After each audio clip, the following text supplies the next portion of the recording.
What do you think about the No, new but that's your FOIA and the daughter. videos coming out? Well, I hope they all come out soon. You're What do hopeful you for them to come out? Yeah, I want all of them to come out. Gypsy's I not want. worried? No, not at all. Okay. I think that it's important for everyone to see everything. Hey, Nicole, I'm going to drop so Audrey can come up. Keep making content. Hey friends, Into the Weeds just dropped a few more Gyp videos that are unseen, and I decided instead of pre-watching them and making a video, I'm actually just going to watch them for the first time and react in this video here with y'all. Let's bring them up. Here we go, friends. Hello, Master.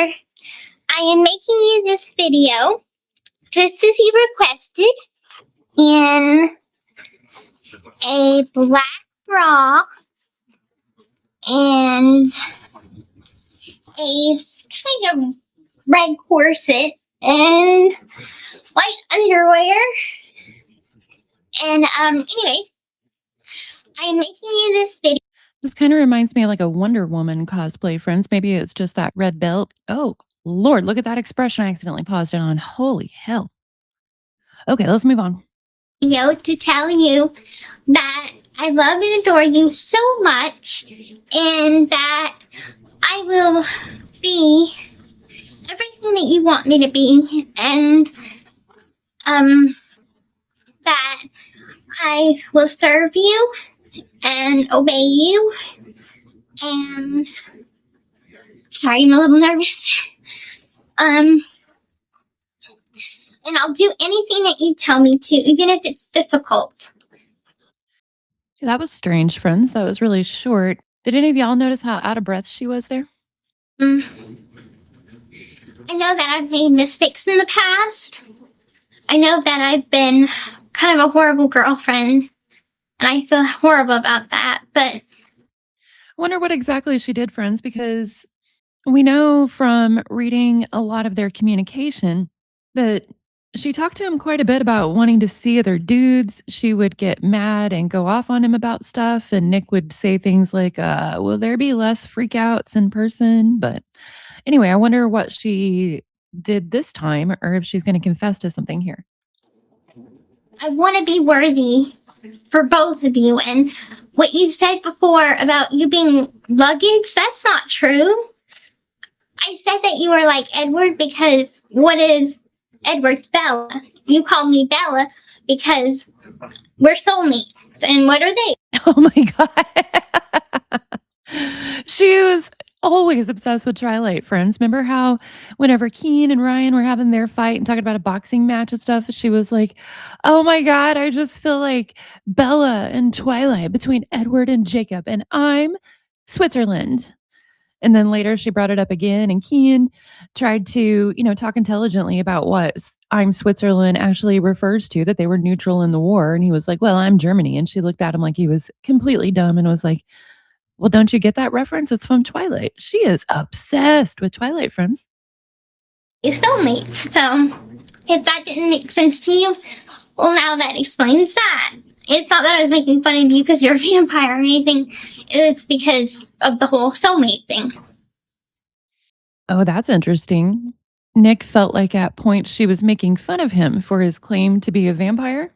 Personally, I can see that. I don't think she ever believed that claim or anything. She went along with it because she could tell, in my opinion, friends, that she had found someone with a low enough mental capacity that she can manipulate them to do murder without fully understanding the consequences.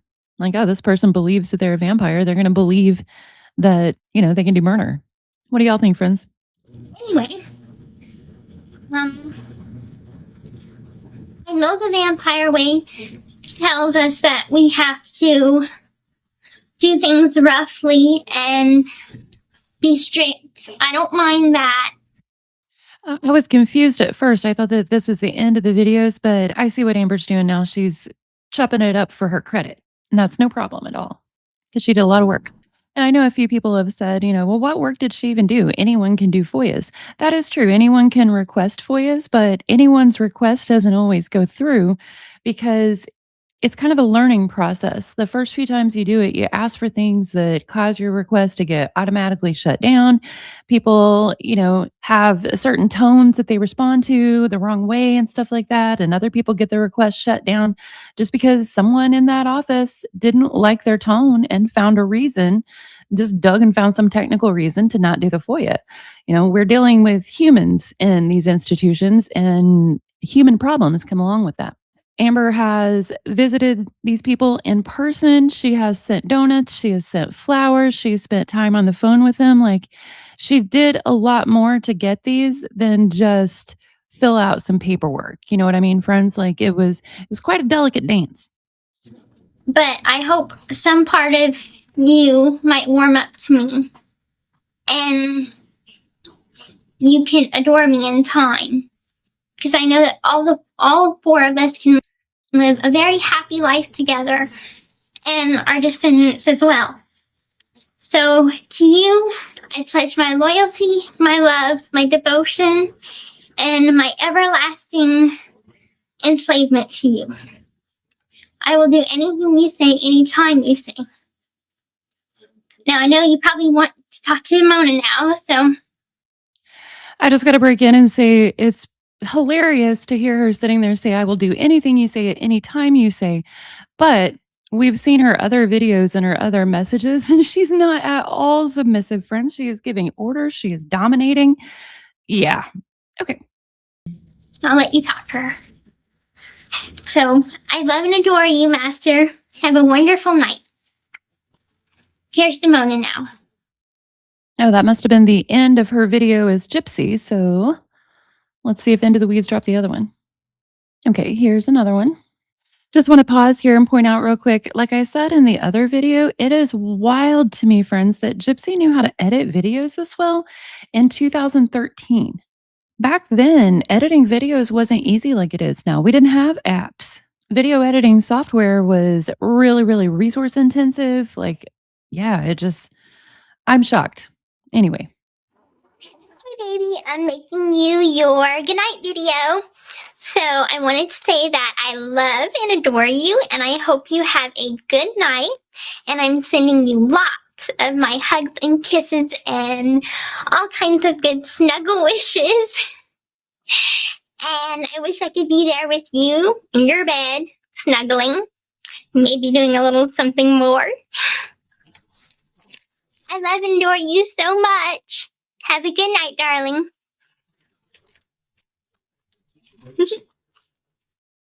Weird. I don't know if we were listening to Gypsy or Demona there, friends. What do y'all think? Okay, now this other one we've seen before because NPG released it, but NPG edits things. They won't show Gypsy's face and stuff, so let's take a look. Okay, baby. So right now, it is me, Gypsy, and I can tell you why I'm not filming me right now. It's because I'm too embarrassed of what I'm wearing. It's I look like really, really, really silly right now. So we're on our way home. By the way, from Kansas City, we stopped at Barnes and Noble because. So weird, friends. Pretty sure I recognize the Barnes & Noble that she's at in Springfield, unless they're in another city. She mentioned that they were on their way back from the hospital in Kansas City, and that brings me back to what I said in one of my previous videos that I really, really wonder about this Aunt Rachel character, because Gypsy described her in her prison emails as someone who was one of her mom's true friends from the hospital in Kansas City, a real friend who her mom had put paperwork in place for Aunt Rachel to have care and be in charge of Gypsy legally if something happened to Dee Dee.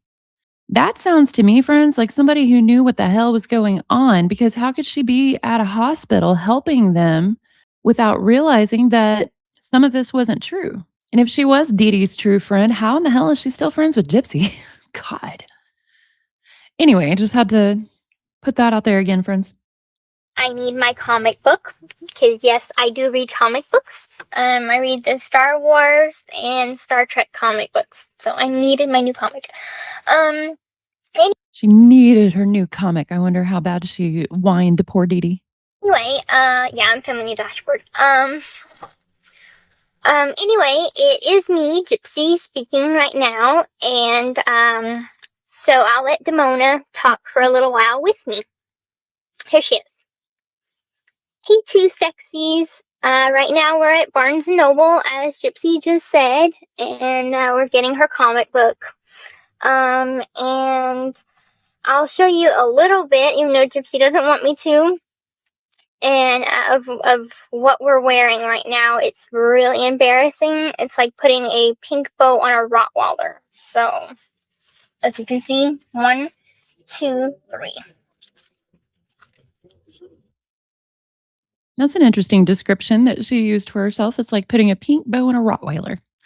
Also, remember Gypsy's whining complaint that Dee Dee made her dress androgynous and like a boy? That is so not true. Oh my God. If Gypsy wasn't in pajamas, she was dressed like a feminine little girl. I don't necessarily approve of the fact that Dee Dee clearly had a strict standard of dress that made Gypsy dress younger and everything, but being forced to dress a certain way by parents when you live in their home, like I've said many, many times, is not that uncommon and certainly no excuse for murder. I always make reference to the fact that in the Southwest Missouri, we have a large Amish community, a large Mennonite community. We have Pentecostals who have strict dress standards and all this stuff. And none of those kids are murdering their parents. And a lot of those religions, in addition to strict dress codes, some of them also have strict prohibitions on just how much medical care you can have. So sometimes medical negligence does come into those situations because there are sometimes beliefs that going to a doctor or having medical intervention indicates a lack of faith in God for healing. So, yeah, I see so many parallels between the few things that we can actually confirm and say that was a little weird, maybe not quite good. There are so many parallels between those few things, like the way that she had to dress and the fact that the cancer was exaggerated and all these things. There are so many parallels with other communities and the way that the children are forced to be in the home, and no one considers it excuse for murder. You know, friends? Okay, moving on. Have my little rant.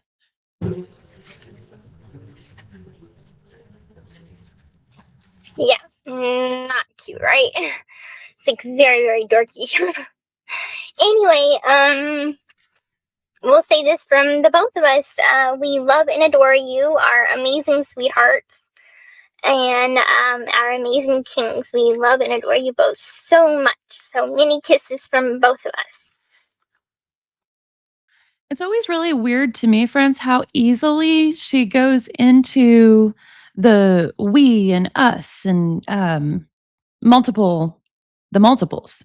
Don't get me wrong, I do not believe she actually has DID or anything like that. It's clearly fake. She clearly made it up. But what I'm saying is she is smooth and practiced at it. I don't think Nick was the first person she did this with. And I think Dan confirmed that because he talked about her role playing and how she introduced him to power exchange, which is one of the core tenets of master sub relationships in BDSM is the power exchange with consent. He said she introduced him to that. So I don't know how anyone believes she didn't introduce Nick to that. Just because he might have had some dark fantasies before doesn't convince me that he introduced her to any of this based on what we're seeing, friends. What do y'all think? I'm going to keep this one short, friends, and go ahead and cut off and edit here. We'll go out with palette cleanser. Let me know what you think in the comments. Have a good day. Keep making content. What do you think about the new but that's your FOIA and the daughter. videos coming out? Well, I hope they all come out soon. Yeah, I want all of them. No, not at all. You know, Okay. I think that it's important for everyone to see everything. Keep making content.